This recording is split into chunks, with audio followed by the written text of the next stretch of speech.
action. So, Olivia, you're currently working in SPO, which is a student production office. What do you do there?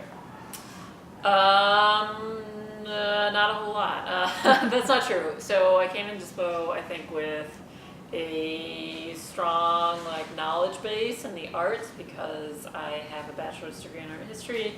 But in terms of skill level with film production, very low. I just started doing all this.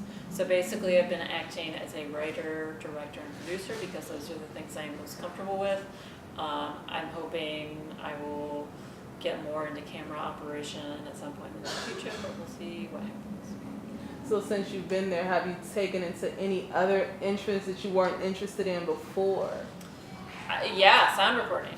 We have two people who are really, I've always been really into music, but two kids who are really excellent with recording sound, which sounds potentially really boring, but it's actually intensely complicated and takes a lot of knowledge and skill and a lot of experience to do well.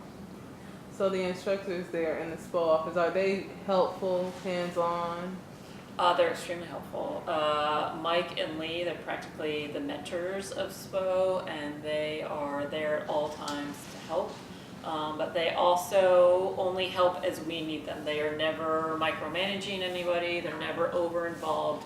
They are there specifically when we ask them for help. And they could not be nicer or more available or just generally better people. Okay. So, when you go to them, potentially to work there, do you just tell them what your interests are and they try to place you where you want to do, if you want to do directing, do they put you on more directorial settings, or if you want to do camera, do they place you on camera more? How does that go, or does the work just come and you just kind of have to get what you can take and work with it? Well, the way it works, when they interviewed me, they asked me kind of about my background and what my skill set was, and they said, okay, so you're good at producing, maybe you're directing, and then they said, what are you not good at, but maybe you want to learn?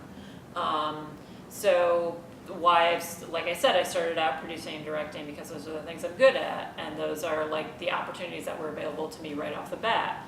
But if I ever want to learn more about sound, they're not going to throw me into a situation where I'm going to be the sound guy for a production right away. Probably for a few weeks, if I have time and the opportunities are available, I'll follow somebody like Hunter, who's the really good sound guy at SPO, and see what he does. And if I have any free time, I'll check out the equipment and play around with it. And if I want to, I will keep playing around with it till I get to the point that I can actually use it by myself. But I don't know that with the sound recording equipment I'm ever going to get to that point. But hopefully operating a camera, I'll definitely get to that point. Okay. So, do you think that you'll work in a student production office next semester as well? Oh, definitely. I want to do it as long as I'm here, maybe even past the point that after I graduate. It's probably the best part of the whole program for me. All right. Well, thanks, Olivia. Thank you for asking me questions. Peace.